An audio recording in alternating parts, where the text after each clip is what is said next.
कि Honorable Minister Sahab had given a very elaborate and a very good reply, lengthy reply, but at the same time, I would like...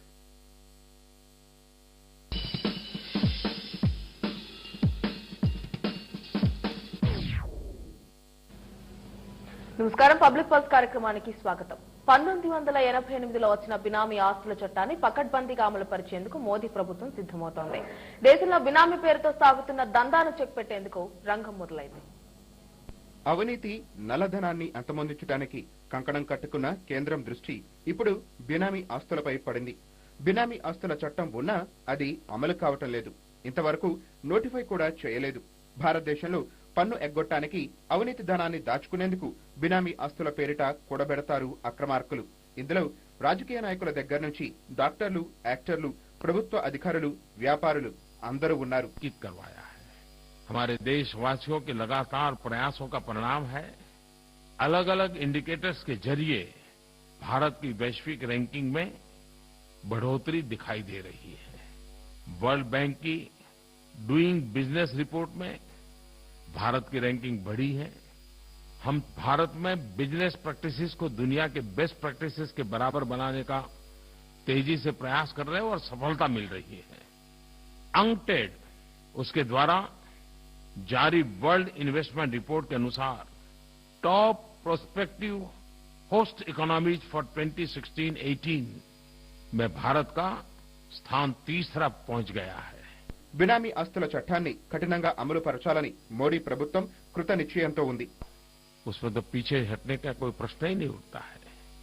आपको मालूम होगा हमारे देश में बेनामी संपत्ति का एक कानून 1988 में बना था, लेकिन कभी भी न उसके रूल्स नहीं बने, उसको नोटिफाई नहीं किया, ऐसे ही वो ठंडे बस्ते में पड़ा रहा। हमने उसको निकाला है और बड़ा धारदार बेनामी संपत्ति का कानून हमने बनाया है। आने वाले दिनों में वो कानून भी अपना काम करेगा। देश हित के लिए, जनहित के लिए जो भी करना पड़े, ये हमारी प्राथमिकता है। मेरे प्यारे देशवासियों, पिछली बार भी मन की बात में मैंने कहा था कि इन कठिनाइयों के बीच भी हमारे किसानों ने कड़ी मेहनत करके ప్రధాని మన్ కీ బాత్ లో ఈ విషయాన్ని స్పష్టం చేశారు.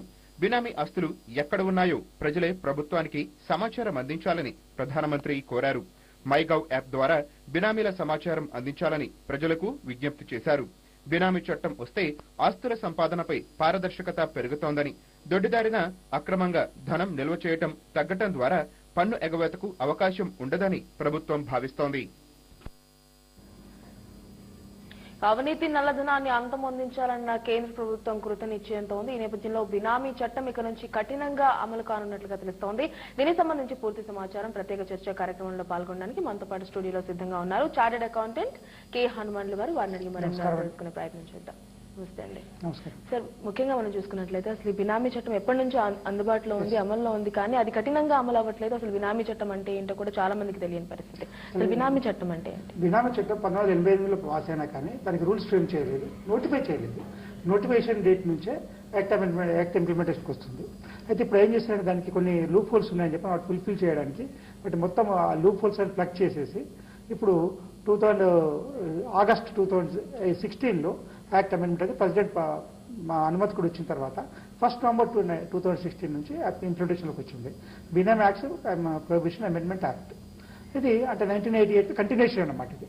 కాబట్టి దీంట్లో చాలా వరకు ఏం చేశారంటే బినామీ యాక్ట్లో ప్రాపర్టీ ఒకరి పేరు మీద, అనుభవించాలి ఒకరి పేరు మీద, ఒకరి పేరు మీద ప్రాపర్టీ కొనడము, తర్వాత వాళ్ళ తర్వాత వీళ్ళకి ఇచ్చేయడం అనేటన్నిటిని ఇల్లీగల్ అండ్ ఇమ్మోరల్ ట్రాన్సాక్షన్స్ని రెగ్యులేట్ చేయడానికి, దాన్ని కట్టడి చేయడానికి తీసుకున్న మొదటి స్టెప్.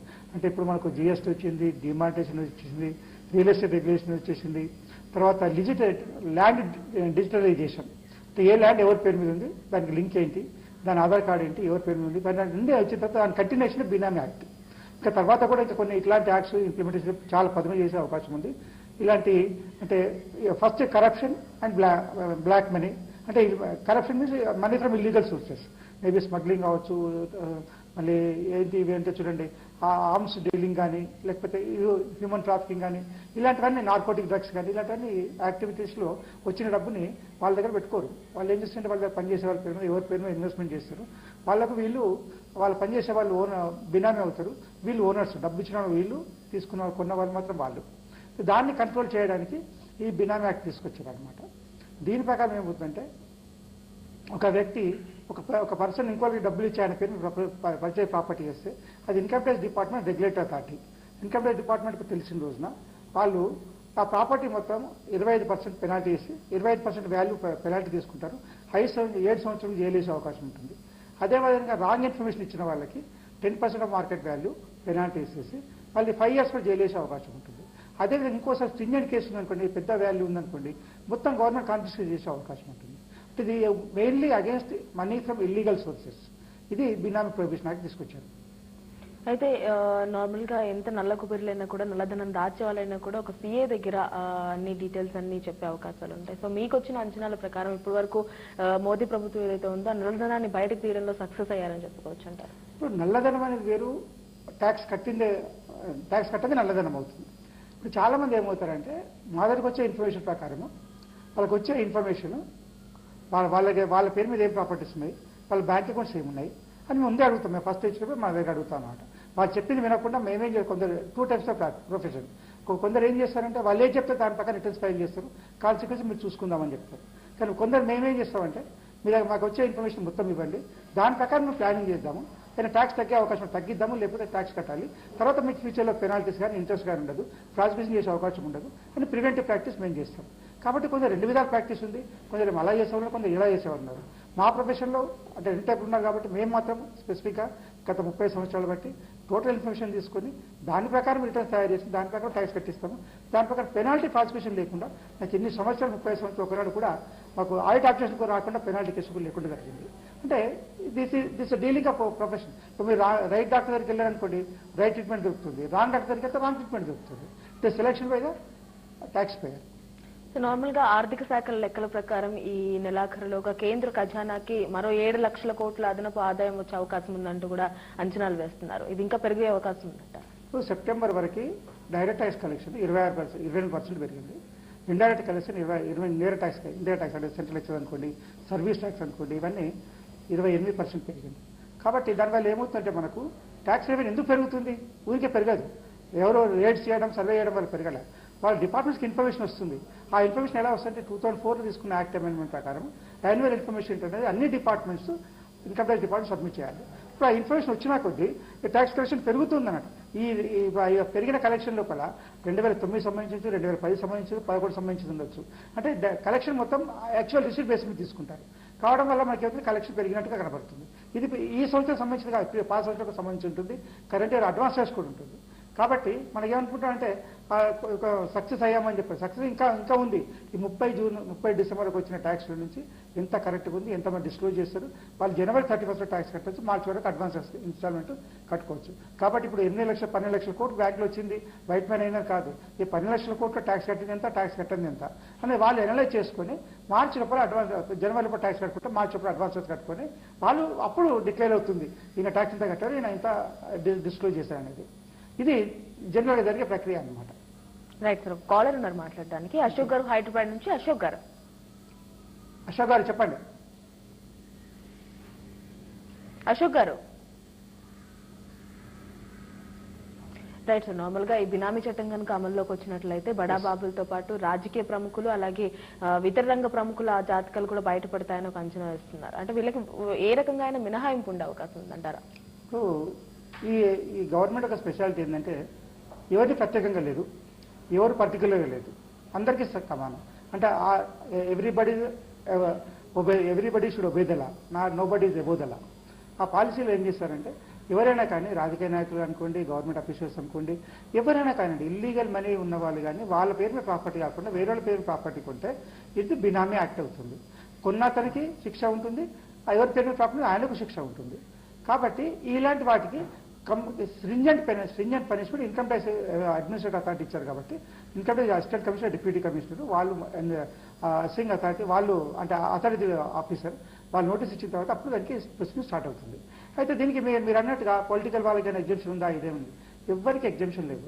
ఇంతకుముందు ఎలా ఉండేదంటే మనకు ఆధార్ కార్డు ఉండేది కాదు, పాన్ కార్డు ఉండేది కాదు, ఇన్కమ్ ట్యాక్స్ బ్యాంక్ అకౌంట్ సరిగా ఉండేది కాదు, ఆ ఇన్కమ్ ఇంత చూపించారు, ఇంత ఇన్వెస్ట్మెంట్ చేశారని చెప్పి ఓరల్ చెప్పిందని యాక్సెప్ట్ చేసేవాళ్ళు. కానీ ఇప్పుడు అలా కాదు, అన్ని ఆధార్ లింక్ అవుతున్నాయి, అన్ని పాన్ కార్డ్ బేస్ లింక్ అవుతుంది, బ్యాంక్ అకౌంట్ లింక్ అవుతుంది. అన్నీ అయినప్పుడు గ్రాడ్యువల్గా ఇన్ఫర్మేషన్ 22 వెరైటీస్ నుంచి ఇన్ఫర్మేషన్ క్రాస్ వెరిఫై అవుతుంది. డిపార్ట్మెంట్ ఇన్కమ్ ట్యాక్స్ డిపార్ట్మెంట్కి వచ్చారు. ఆ క్రాస్ వెరిఫికేషన్ ఎక్కడ డీవియేషన్ వచ్చినా కానీ ఇన్కమ్ ట్యాక్స్ డిపార్ట్మెంట్ నోటీస్ ఇచ్చి క్లారిఫికేషన్ అడుగుతుంది. ఒకవేళ క్లారిఫికేషన్ సాటిస్ఫై కాలేదనుకోండి అప్పుడు దేని గోఫర్ ట్యాక్స్ ఏమో ఇంట్రెస్ట్ చేయడం, పెనాల్టీ ప్రొసీజర్ స్టార్ట్ చేసి ఇంకా పెద్ద అమౌంట్ ఉంటే ప్రాసిక్యూట్ చేసే అవకాశం ఉంటుంది. రైట్ సార్, మరో కాలర్ లైన్ లో ఉన్నారు. సాగర్ గారు హైదరాబాద్ నుంచి. సాగర్ గారు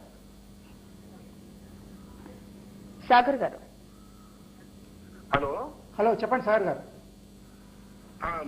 నమస్తే మేడం. చెప్పండి. నమస్తే నమస్తే మేడం. నమస్తే చెప్పండి. నమస్తే మేడం. సాగర్ గారు మీరు టీవీ వాల్యూ మ్యూట్ లో పెట్టి మాట్లాడాలండి, లేకపోతే కాల్ కట్ అయ్యే ఛాన్సెస్ ఉన్నాయి. హనుమాన్ గారితో మాట్లాడండి.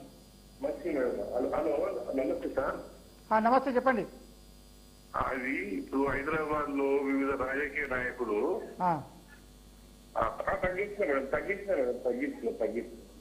తగ్గించాను. అయితే ఏంటంటే ఇప్పుడు హైదరాబాద్ లో చెప్పండి.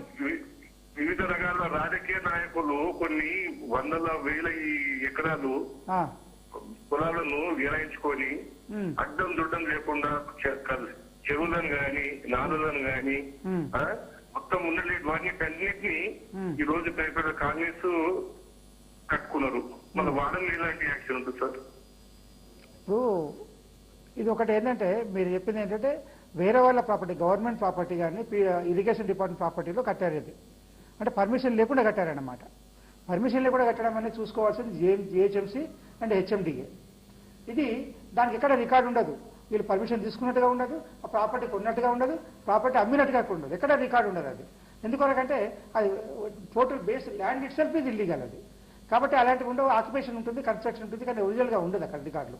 కాబట్టి వాళ్ళు దొరికే అవకాశం ఉండదు. కాకపోతే ఎప్పుడైతే ఈ యాక్షన్ తీసుకోవడం మొదలవుతుందో కూలగొట్టండి, ఇప్పుడు మీరు చూస్తారు అక్రమ కట్టాడు కూలగొట్టేస్తున్నారని చెప్పని ఇలాంటి జరిగినప్పుడు మొత్తం బిల్డింగ్ పోతే మరి ఇన్వెస్ట్మెంట్ మొత్తం పోయినట్టే కదా. అది దానివల్ల ఏం ప్రయోజనం లేదు వాళ్ళకి.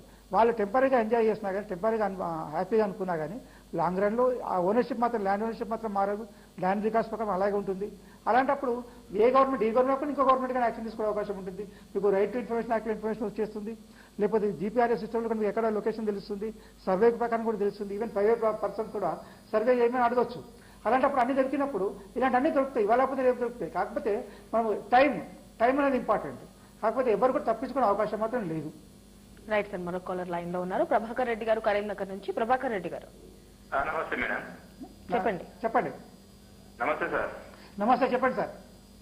సార్ ఇప్పుడు మేము టీచర్స్ సార్, మేము ఎవ్రీ ఇయర్ ఐటీ ఫైల్ చేస్తాం.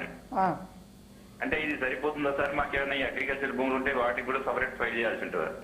మీకు ఇన్కమ్ ట్యాక్స్ రిటర్న్ ఏంటంటే అన్ని సోర్స్ కలిపిన ఒకటే రిటర్న్ ఫైల్ చేసేది. అగ్రికల్చర్ ఇన్కమ్ అనుకోండి, రెంటల్ ఇన్కమ్ అనుకోండి, పెన్షన్ అనుకోండి, శాలరీ అనుకోండి, అన్ని కలిపి ఒకటే రిటర్న్ ఫైల్ చేస్తే సంవత్సరం ఒకటేసారి అది ఇన్కమ్ ట్యాక్స్ డిపార్ట్మెంట్ ఫైల్ చేసేది. శాలరీకి వేరు, అగ్రికల్చర్ ఇన్కమ్ వేరే కాదు. మీరు శాలరీ రిటర్న్ ఫైల్ చేసేటప్పుడు అగ్రికల్చర్ ఇన్కమ్ దాంట్లో ఇన్సూరెన్స్ కానీ పీఎఫ్లు కానీ అని ఉంటే బెనిఫిట్ క్లెయిమ్ చేసుకొని, హౌసింగ్ లోన్ మీ ఇంట్రెస్ట్ కార్డ్ క్లెయిమ్ చేసుకొని, ఇన్స్టాల్మెంట్ క్లెయిమ్ చేసుకొని ఫైల్ చేయాలి. ఓన్లీ మీరు ఫామ్ 16 సరిపోదు మీకు. ఎందుకంటే మీకు వేరే సోర్స్ ఆఫ్ ఇన్కమ్ ఉండొచ్చు, వేరే సేవింగ్స్ ఉండొచ్చు, వేరే ప్రాపర్టీస్ కూడా ఉండొచ్చు. కాబట్టి మీరు compulsory income tax return file చేసేటప్పుడు అన్ని సోర్స్ తీసుకోవాలి. ఓన్లీ శాలరీ ఒకటి సరిపోదు. రైట్ ప్రభాకర్ రెడ్డి గారు, thank you so much call చేసినందుకు. సార్ మొత్తాన్ని మనం చూసుకున్నట్లయితే రైట్ టు ఇన్ఫర్మేషన్ యాక్ట్ అనేది ఒక వర్డ్ యూజ్ చేస్తారు, దానికి డీటెయిల్స్ చెప్తారు దాని గురించి. రైట్ టు ఇన్ఫర్మేషన్ యాక్ట్ ప్రతి ఎవరైనా కానీ మనకు ఒక ఆఫీస్లో రిజిస్టర్ ఆఫీస్ ఇన్ఫర్మేషన్ కావాలనుకోండి, మనం 10 రూపాయలు పే ఆర్డర్ ఇచ్చేసి అప్లికేషన్ ఇచ్చేసి వాళ్ళు వాళ్ళ రికార్డ్ ఎక్స్ట్రాక్ట్ చేసి వాళ్ళకు సర్టిఫైడ్ కాపీ ఇస్తారన్నమాట. ఇది రైట్ ఇన్ఫర్మేషన్ యాక్ట్ ప్రకారం ఉన్నది. వాళ్ళ రికార్డులో ఉన్నది లేని ఇవ్వరు, వాళ్ళు ఉన్నది మాత్రం సర్టిఫై చేసి ఇవ్వాలి. అది ఇంపార్టెంట్. అది మాత్రమే అడగవచ్చు, అంతకంటే కొనడానికి అవకాశం లేదు. రైట్ సార్, కొంతమంది నార్మల్ గా అన్ఎడ్యుకేటెడ్ పీపుల్ ఉంటారు, వాళ్ళ దగ్గర కూడా భూములు అమ్మి వాళ్ళ దగ్గర సరైన పత్రాలు లేని ఛాన్సెస్ కూడా ఉంటాయి. వాళ్ళకి బినామీ చట్టంలో ఏమైనా ఈ ప్రాబ్లం ఫేస్ చేసే ఛాన్స్ ఉందండి? ఓనర్షిప్ అనేది ఎప్పుడు తెలుస్తుంది? ఎక్కడో చోట మీ రికార్డు ఉండాలి, పంచాయతీ ఆఫీస్లో రికార్డు ఉండాలి, మున్సిపాలిటీ రికార్డు ఉండాలి, లేకపోతే రెవెన్యూ రికార్డులు ఉండాలి. ఎక్కడ చోట మీకు ఓనర్ ఉంటేనే కదా కలిసి మీది ఓనర్ అనేది తెలియడానికి. ఇప్పుడు పానీ కాపీస్ ఉంటుంది, ఇంతకుముందు ల్యాండ్ పాస్బుక్స్ ఉంటున్నాయి. ప్రతి రైతు కూడా చాలా మంది 75 to 80% రైతులు ఏదో లోన్ తీసుకున్న వాళ్ళు, సబ్సిడీ తీసుకున్న వాళ్ళు ఏదో ఉంటారు. వాళ్ళ బ్యాంక్లో పెడితేనే నాకు లోన్ వచ్చి ఉంటుంది. కాబట్టి డాక్యుమెంట్ వీళ్ళ లేకపోయినా మాత్రం బ్యాంక్ రికార్డ్స్లో కానివ్వండి, లేదా ల్యాండ్ రికార్డ్స్ మన రెవెన్యూ డిపార్ట్మెంట్లో కానీ అన్ని దగ్గర రికార్డ్స్ ఉన్నాయి వీళ్ళ దగ్గర. ఈ పలానా అతను ఓనర్ ఆయన దగ్గర లేకపోయినా కానీ వీళ్ళ రికార్డు ఉంటుంది. నేను తెలుసుకోవచ్చు, కావాలంటే నా ప్రాపర్టీ ఏముంది, నా పేరు ఎక్కడ ఉందని కూడా తెలుసుకునే అవకాశం ఉంటుంది. కాకపోతే దానికి అన్నిటికీ ఇప్పుడు అన్ని ఆధార్ లింక్ చేస్తున్నాను అనమాట. ల్యాండ్ రికార్డ్స్కు, రెవెన్యూ రికార్డ్స్ అన్నింటికి కూడా, ప్రాపర్టీ రికార్డ్స్ అన్నింటికి కూడా ఆధార్ లింక్ చేయాలి. అదే ల్యాండ్ రిజిస్ట్రేషన్ చేసే అదే అనమాట. అన్ని ఇమూవబుల్ ప్రాపర్టీస్ ఆధార్కు లింక్ చేయడం వల్ల ఈ ప్రాపర్టీ ఒక వ్యక్తి పేరు ఏమేమి ప్రాపర్టీస్ ఎక్కడెక్కడ ఉన్నాయనేది తెలుసుకునే అవకాశం, ఆయన కూడా తెలిసే అవకాశం ఉంటుంది. రైట్ సార్, మన కాలర్ లైన్ లో ఉన్నారు నగేష్ గారు హైదరాబాద్ నుంచి. నగేష్ గారు నమస్కారం అండి. నమస్కారం, చెప్పండి. నమస్కారం అండి, నేను నాగేష్ హైదరాబాద్ నుంచి మాట్లాడుతున్నాను. చెప్పండి. దాంట్లో నేను ఒక 2 పాయింట్లు చెప్పాలనుకుంటున్నాను. ఒకటి ఏంటంటే, మొన్న ₹1,00,000 50 లక్షలు ట్యాక్స్ కట్టుకుంటున్నారు కదండి. అలా కాకుండా ₹1,00,000 1,00,000 ట్యాక్స్ అడిగితే చాలా మంది కడతారని నా అభిప్రాయం అండి. మళ్ళీ ఇంకొకటి ఏంటంటే, స్విస్ బ్యాంక్ లాంటిదే మన ఇండియాలో ఒక బ్యాంక్ ఓపెన్ చేస్తే ఏదో నామినల్ పెనాల్టీ వేసేస్తే చాలా అమౌంట్ అది బ్యాంక్ లో డిపాజిట్ అవడానికి అవకాశం ఉంటుంది కదా. మరి ఈ రెండింటి మీద మీ అభిప్రాయం చెప్పాను. ఇప్పుడు మీరు అన్నారు ఇన్కమ్ డిక్లరేషన్ స్కీమ్ పైన 45% ట్యాక్స్ వేశారు, అది వేయకూడదు, వేయాల్సింది కాదు అని చెప్పని అన్నారు. ఇంకా తగ్గిస్తే ట్యాక్స్ కట్టే అవకాశం ఉంటుందేమో అని. చూడండి, మన ప్రపంచంలో కూడా ట్యాక్స్ కట్టే వాళ్ళు ఇద్దరు ఉంటారు. ఒకరు ఏంటంటే ఆనెస్ట్గా కడదాం అనుకుంటూ ఆనెస్ట్గా డిస్క్లోజ్ చేస్తారు, వాళ్ళు పీస్ఫుల్ ఉండాలనుకుంటారు. కొందరు ఏంటంటే మీరు 45 కాదు 4% వేసినా కట్టరు వాళ్ళు. అలాంటి వాళ్ళు హార్డ్ నట్స్. అంటే వాళ్ళు ఏంటంటే మనం హార్డ్ నట్స్ ఏమంటారంటే మన దాన్ని మొదటిగా అంటారు అనమాట. వాళ్ళు 80% ఎవరికి విన్నారు, వాళ్ళు మీరు ఎంత తక్కువ వేసినా వాళ్ళు కట్టారు. ప్రాబ్లం వాళ్ళతో వచ్చింది. వాళ్ళు 1% పాపులేషన్ ఉంటారు. అలాంటి వాళ్ళ దగ్గర కోట్ల కొద్ది డబ్బులు ఉంటుంది, ప్రాపర్టీస్ ఉంటాయి, బంగారం ఉంటాయి, అన్నీ ఉంటాయి. వాళ్ళకి ఇన్కమ్ ట్యాక్స్ డిపార్ట్మెంట్లో బ్యాంకు తెలియదు, ఏమీ తెలియదు. అలాంటి వాళ్ళతో ప్రాబ్లం వచ్చింది. కాబట్టి మీరు ట్యాక్స్ తక్కువ ఇస్తే మాత్రం ఇదేం కాదు. India rate of tax lowest in the world. మీకు అమెరికాలో 30% గ్రాస్ ఇన్కమ్ పైన సేవింగ్స్ ఇన్సెంటివ్స్కి ఏం లేదు. యూరోప్లో 50% ఉంది ట్యాక్స్. మీరు ట్యాక్స్ పట్టుకొని ఇవ్వడం వల్ల మీకు బాగా తెలియట్లేదు. కానీ ఇక్కడ మాత్రం ఏంటంటే మన ట్యాక్స్ తర్వాత కట్టాలని అనేసరికి కొంచెం మనకి ఇంపాక్ట్ ఏర్పడుతుంది. కాబట్టి ఇండియాలో ట్యాక్స్ దేని కాదు. నెక్స్ట్ వచ్చేసరికల్లా మీరు అన్నది ఏంటంటే స్విస్ బ్యాంక్ లాంటిదని. స్విస్ బ్యాంకే రూల్స్ మారుతున్నప్పుడు మరి అలాంటి మాకు ఇండియాలో పెట్టిన ప్రయోజనం ఏముంటుంది చెప్పండి. స్విస్ బ్యాంక్స్నే ఇప్పుడు అన్నిటికీ ఒక దుష్టశక్తి లాగా ప్రపంచానికి దుష్టశక్తి తయారైపోయింది. అలాంటి ట్యాక్స్ సేవెన్స్ ఇంకో 8-10 దేశాలు ఉన్నాయి, 8 బ్యాంక్స్ ఉన్నాయి. అలాంటి వాటి మనము అందరూ ప్రపంచం మొత్తం వాళ్ళ మీద అటాక్ చేస్తుంటే మళ్ళీ మనం అలాంటి దగ్గర పెట్టి అలాంటి తప్పు చేయదలుచుకోవట్లేదు. Right sir, thank you so much. మీ వాల్యుబుల్ టైం మాతో స్పెండ్ చేసి ఎన్నో సందేహాలకు సరైన సమాధానాలు ఇచ్చారు. Thank you so much. Thank you. ఇది మొత్తానికి మనం చూసుకున్నట్లయితే అవినీతిని, నల్లధనాన్ని మొత్తానికి కూకటి వేళ్లతో పెకిలించాలని కంకణం కట్టుకున్నటువంటి మోదీ సర్కార్ బినామీ చట్టంతో మరోసారి బడాబాబుల గుండెల్లో రైళ్లు కదిలించడానికి సిద్ధపడింది. మొత్తానికి బినామీ చట్టం ఇక నుంచి కఠినంగా అమలు కానున్నట్లుగా తెలుస్తోంది. ఇది వాళ్ళ పబ్లిక్ పల్స్ అప్డేట్స్. మరి కాసేపట్లో మళ్ళీ కలుద్దాం. నమస్తే.